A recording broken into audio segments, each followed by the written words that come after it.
Independiente líder aguarda el duelo con Racing. El rojo llega mejor al clásico de Avellaneda y será local ante una academia que está fuera de la zona de clasificación. Boca busca mantener su racha ganadora. El Xeneize ceba 5 victorias en el torneo y recibe a Defensa y Justicia en la Bombonera.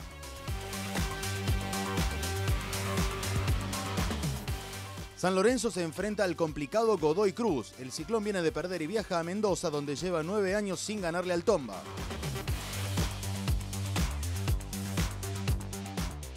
River buscará ganar en su visita a Riestra. El equipo de Marcelo Gallardo intentará terminar con el invicto de 16 partidos del Malevo en el Bajo Flores.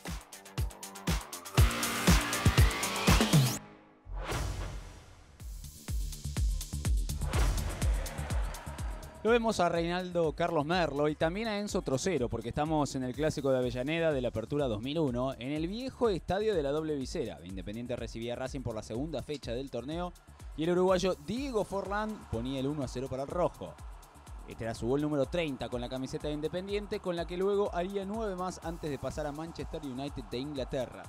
Fue el primero y único que le marcó a la academia.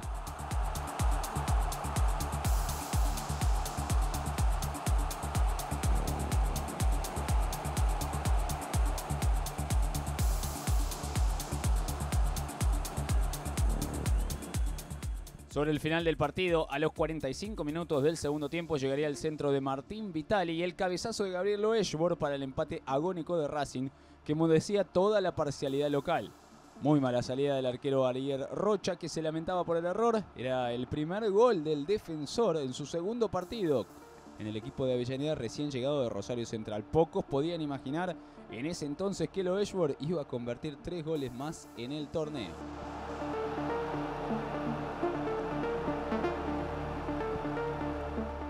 El equipo de Mostaza Merlo se llevó un punto muy importante, porque esa sería la diferencia con River para consagrarse campeón de esa Apertura 2001 y para cortar la racha de 35 años sin títulos para la academia.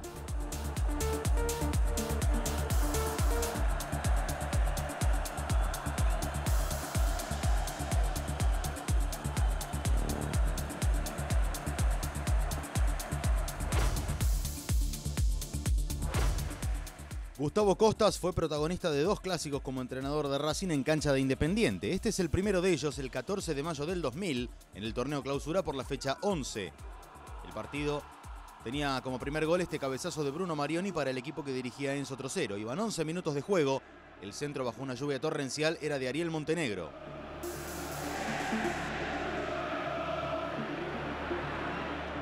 Sobre la media hora de juego, Gabriel Milito se iba a mandar al ataque y recibía una dura falta de Héctor Vanegas, que iba a recibir la segunda amarilla de parte del árbitro Héctor Baldassi.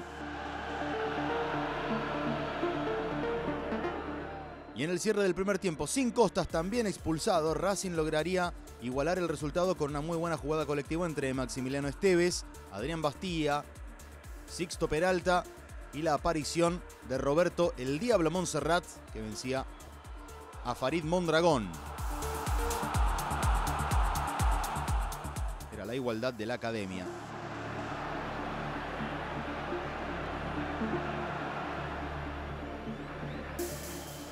En la segunda parte, a los 30 minutos, el local se pondría nuevamente en ventaja con el gol de un joven Esteban Cambiaso.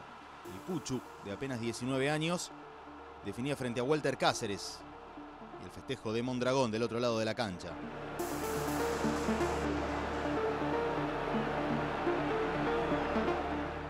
La impotencia de Racing se vería reflejada en una nueva tarjeta roja a 5 minutos del final. Era la de Sixto Peralta por esta gran entrada muy dura sobre Gabriel Milito. Fue victoria 2-1 de Independiente en el clausura del año 2000.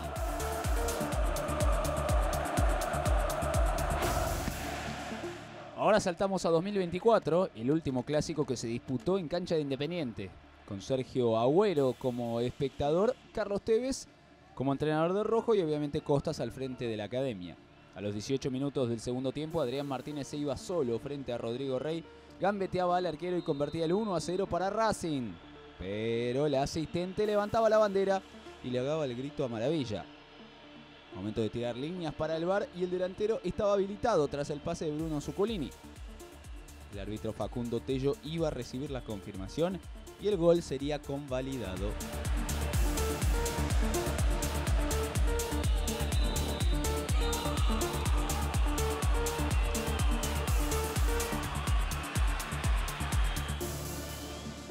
Lo más claro de Independiente sería este tiro libre de Federico Mancuello, que se iba apenas ancho, y la victoria quedaría en manos de Racing por 1-0. Para Costas, el historial en cancha de Independiente quedaba igualado con una derrota y un triunfo del técnico de la academia.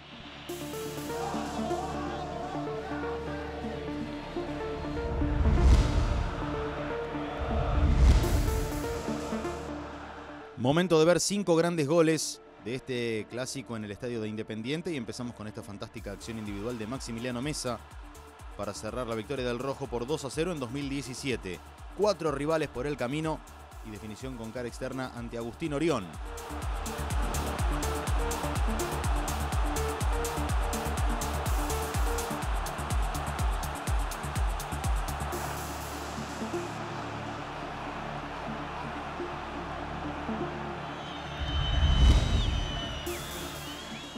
Para el puesto 4 viajamos al año 1995. Independiente ganaba 2-1 y el partido se terminaba, pero en el minuto 90 aparecía Marcelo Delgado para dejar su sello con su característica pegada de 3 dedos. César Velázquez solo podía mirar. Empate agónico de Racing en el Apertura 95. 2-2.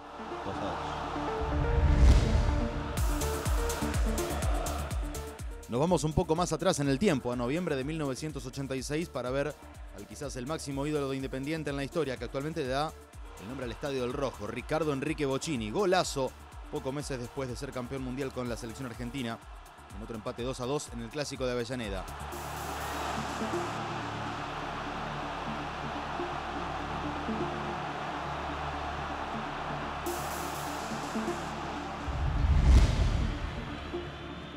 El 21 de febrero de 2016, por el torneo Transición, Racing iba a conseguir otro empate agónico.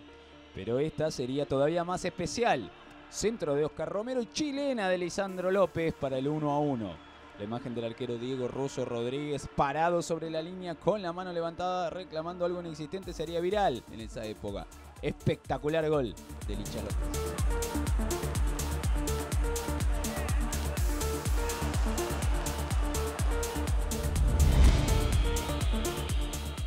Y el número 1 está cantado porque es un recuerdo siempre presente en cada clásico de Avellaneda, más aún si se juega en cancha de Independiente. El protagonista es Sergio Kun Agüero y la víctima principal es este defensor que va a encarar aquí, Diego Crosa, para adentro, para afuera, 2 veces, y con solo 17 años, acompañado con el ole de la gente, cerraba la goleada 4-0 en el Apertura 2005, un golazo para la eternidad.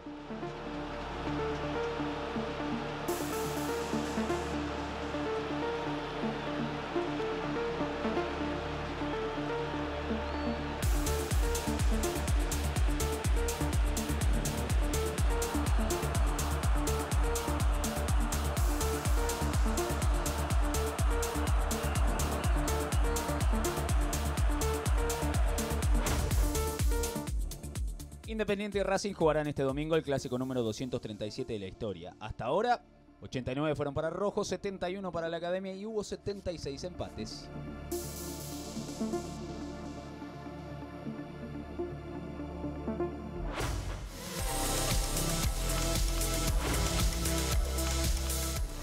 Boca recibe este domingo a Defensa y Justicia, con el que solo perdió una vez en la Bombonera. Fue en 2017 con este señor, Guillermo Barros Esqueloto, como entrenador. En la fecha 22 del torneo, el Xeneize era el líder, pero el equipo de Florencio Varela, dirigido por Juan Pablo Voivoda, lo sorprendería. Pegaba rápido en este contraataque con Nicolás Fernández, hoy en Belgrano, ganando entre los centrales y asistiendo a Fernando Cuqui Márquez para el 1-0 del Halcón. Iban apenas 4 minutos de juego. Perfectamente habilitado Fernández. Tras el pase.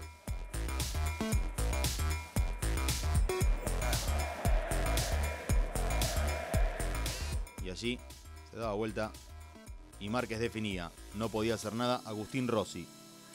La respuesta de Boca llegaba a los 31 con el centro de Cristian Pavón y el anticipo de cabeza de Walter Bou. el actual delantero de Lanús, que también jugó en Defensa y Justicia unos años después, vencía a Ezequiel Unzaín. Y en el segundo tiempo, a los 30, volvería a pegar Defensa y Justicia cuando vemos otra vez el cabezazo de Bou. Mala entrega de Lisandro Magallán. Y era el 2-1 del Halcón. Muy mal pase del defensor, que tenía una noche para el olvido. Jugada idéntica a la que sufrió Rodrigo Bentancur un tiempo antes en una victoria de San Lorenzo, que llegaba en una jugada idéntica. Sobre el final del partido iba a haber una muy buena contra en una jugada colectiva. Y el que casi marca aquí es Nahuel Molina. Estuvo a punto de marcar la ley del ex. Fue victoria de Defensa y Justicia, la única en la Bombonera en su historia, en 2017. En el primer tiempo estaba bien, nosotros no habíamos hecho un gran partido, ellos nos habían marcado bien, nos habían contragolpeado bien. Me parece que los primeros 30 minutos del segundo tiempo nosotros ahí tuvimos 3 o 4 situaciones muy claras como para ponernos a ganar, que fue a través del juego y definimos mal y bueno, en un error defensivo nos ganaron el partido.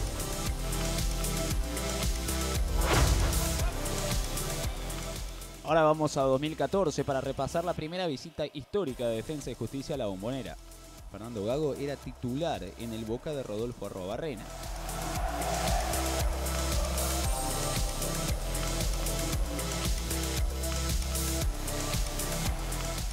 El Xeneize abriría el marcador rápidamente a los 8 minutos con este gol de Juan Manuel Martínez. Derechazo cruzado del Burrito que vencía a Fernando Pellegrino.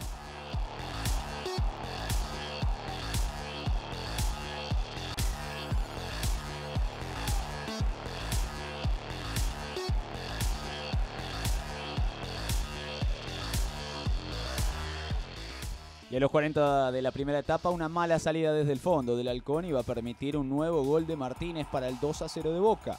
El que presionaba era Federico Carrizo y el Burrito solo tenía que definir con el arco a su merced. Este era su segundo doblete de los 3 que convirtió con la camiseta Xeneize. Finalmente fue triunfo 2-0 de Boca en el torneo Transición 2014.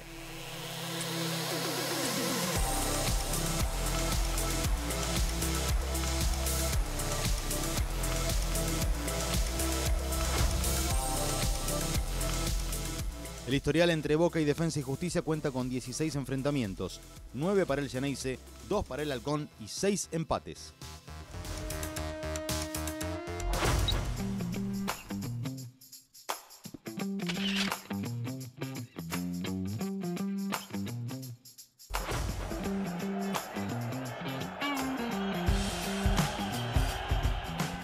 Los mellizos Barros Queloto, Guillermo y Gustavo vuelven al fútbol argentino para dirigir a Vélez y vamos a repasar su historia en la dirección técnica en la Argentina. El debut fue el 4 de agosto de 2012 al mando de Lanús visitando a Colón en Santa Fe. La famosa frase técnico que debuta gana no aplicó en este caso porque fue derrota 1-0 frente al Sabalero con este gol de Iván Moreno y Fabianesi. Rápidamente lo sacarían adelante.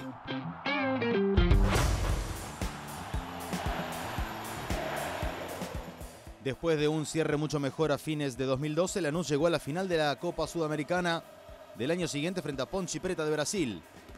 La ida era 1-1 en San Pablo y todo se definía en el sur del Gran Buenos Aires el 11 de diciembre de 2013. Una enorme cantidad de fuegos artificiales. El Granate buscaba el segundo título de su historia tras la Copa Conmebol de 1996 y Víctor Ayala le daba la ventaja promediando el primer tiempo. Y al inicio de la segunda, Ismael Blanco ponía un 2-0 definitivo. Tras el cabezazo. Fiesta en Lanús y primer título para los mellizos Barros Queloto como entrenadores.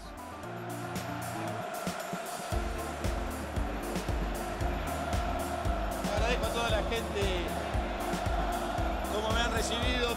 No era de la casa, pero desde el primer día me han tratado como si hubiera jugado acá. En primer lugar, gracias a la gente.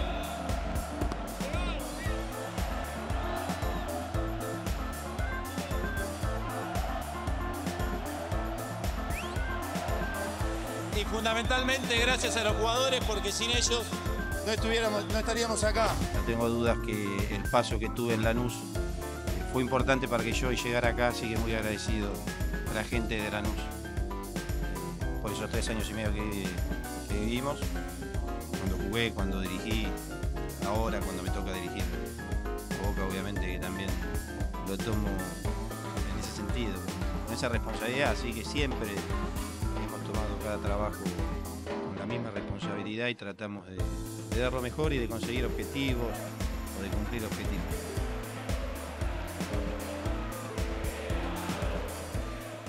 Aquella presentación como nuevo entrenador de Boca había sido el 2 de marzo de 2016 y el primer título llegó poco más de un año después, con el campeonato de Primera División en junio de 2017. De la mano de los mellizos, todos la vuelta vamos a dar, sonaba en la bombonera. Guillermo ya tenía 16 títulos como jugador del Xeneize y sumaba su primero como director técnico.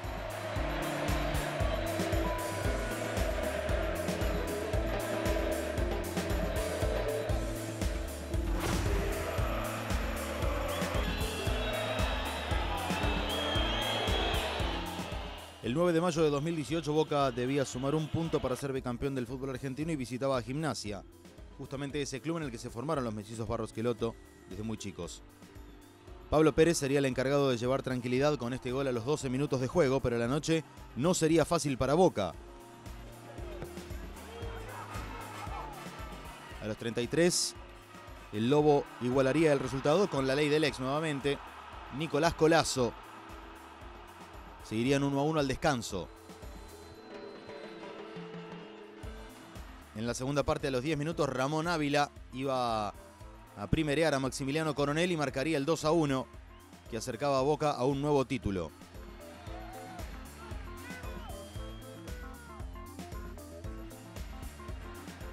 Sin embargo, esta historia tendría suspenso porque a los 35 minutos el remate de Brian Alemán se desviaba en Lisandro Magallán y el partido quedaba 2-2 con 10 minutos por jugar. Guillermo le daba indicaciones a Edwin Cardona y sufría el final del partido en el banco de suplentes. Pero llegaría con la tensión de los últimos minutos el silbatazo final. Y ahora sí, festejos.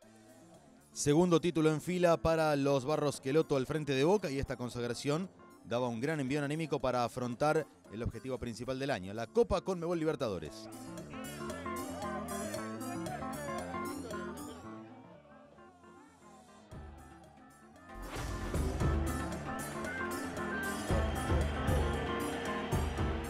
Todo lo que había creado se desmoronó en la final de la Copa Libertadores 2018. Después de eliminar a River en varias ocasiones como jugador, a Guillermo le tocó vivir otra cara ante el clásico rival. Derrota en tiempo suplementario y el final de su ciclo como entrenador de Boca. Lo único que me pone mal, no llevar la Copa a la Boca. Estos son los números de los Barros Schelotto como entrenadores en el fútbol argentino. 167 partidos y la Conmebol Sudamericana 2013 en Lanús. En Boca 117 encuentros con 2 títulos locales. Ahora vuelven a la Argentina 7 años después para dirigir a Vélez.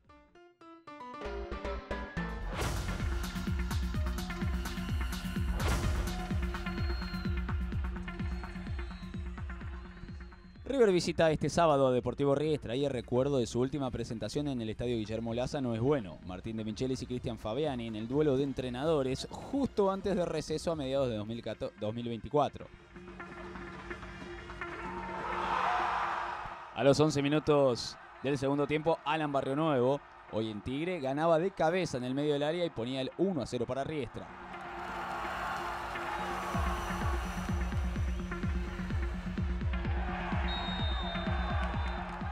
En el final del partido, en tiempo adicionado, llegaría un penal para el local por falta de Sebastián Boselli sobre Nicolás Venegas.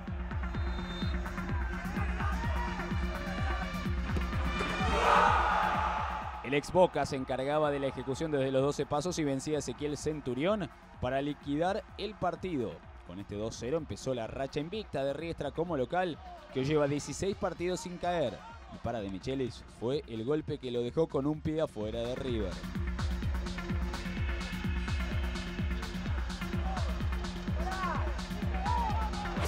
Bueno, la verdad que un poco caliente con el resultado, pero bueno, el primer tiempo tuvimos 3 o 4 situaciones para abrir el partido, que eso nos hubiese ayudado a manejar mejor la pelota y el partido, y no pudimos concretar. Y bueno, en el segundo tiempo, de una pelota parada, ellos encuentran la ventaja y lógicamente se metieron atrás y nosotros no supimos encontrar los espacios. Y bueno, se nos escapa un partido que para nosotros era muy importante.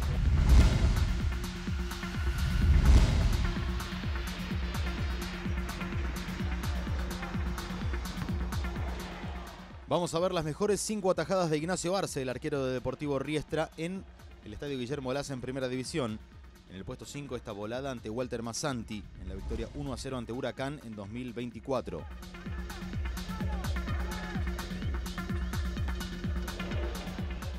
En el triunfo 3-1 ante Lanús del torneo pasado, Arce se iba a lucir ante el zurdazo de Eduardo Toto Salvio con esta fantástica atajada.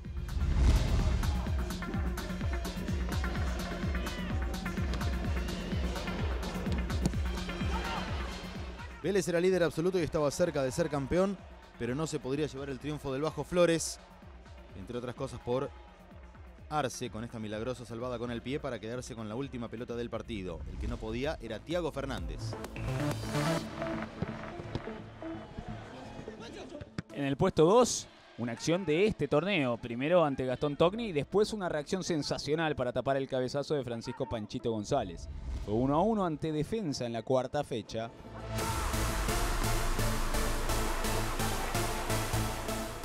Y esta es sin duda la mejor atajada de Arce como local. Espectacular reacción a contrapié ante el cabezazo de Facundo Bruguera en una igualdad 0-0 ante Barraca Central por la anteúltima fecha del torneo pasado. En Primera División, Ignacio Arce mantuvo el arco en 0 en 14 de los 24 partidos en el Guillermo Laza y recibió 16 goles. Los números son aún mejores en este torneo, 3 vallas invictas en 4 partidos y solo un gol recibido.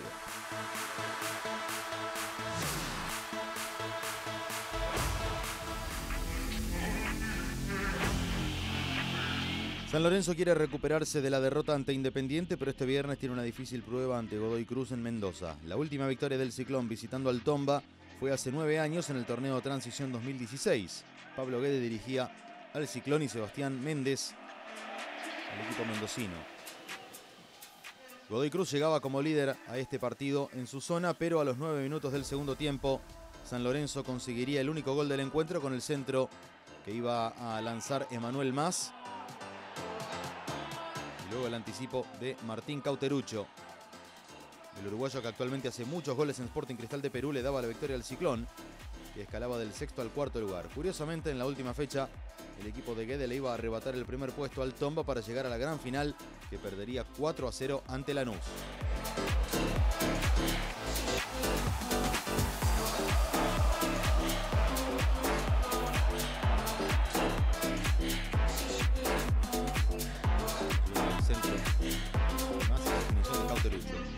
Este partido tendría un detalle más. En tiempo adicionado sería la expulsión por doble amonestación del recordado y eterno Santiago Morro García.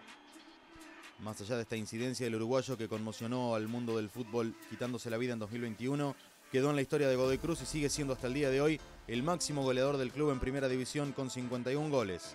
Y así fue la última victoria azulgrana ante el Tomba en Mendoza.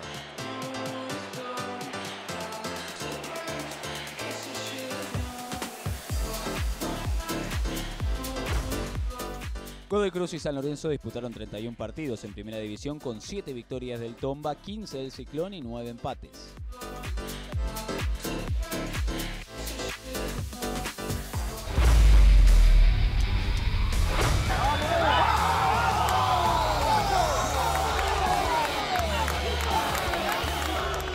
Argentinos Juniors es el único invicto del torneo y las redes del bicho nos muestran cómo se festejó el último triunfo ante Banfield.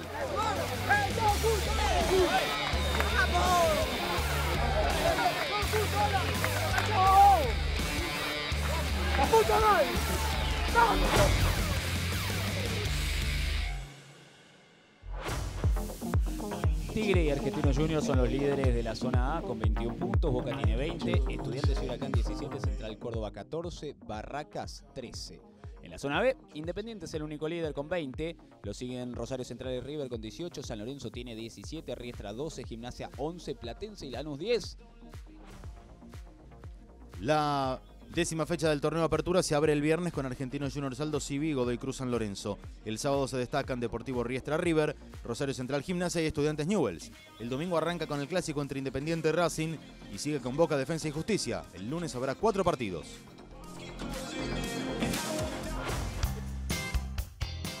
Se viene uno de los grandes clásicos del fútbol argentino. Avellaneda se paraliza con el máximo duelo de la ciudad y nosotros los esperamos la próxima para seguir disfrutando de este torneo de apertura. Gracias por acompañarnos. Nos vemos muy pronto.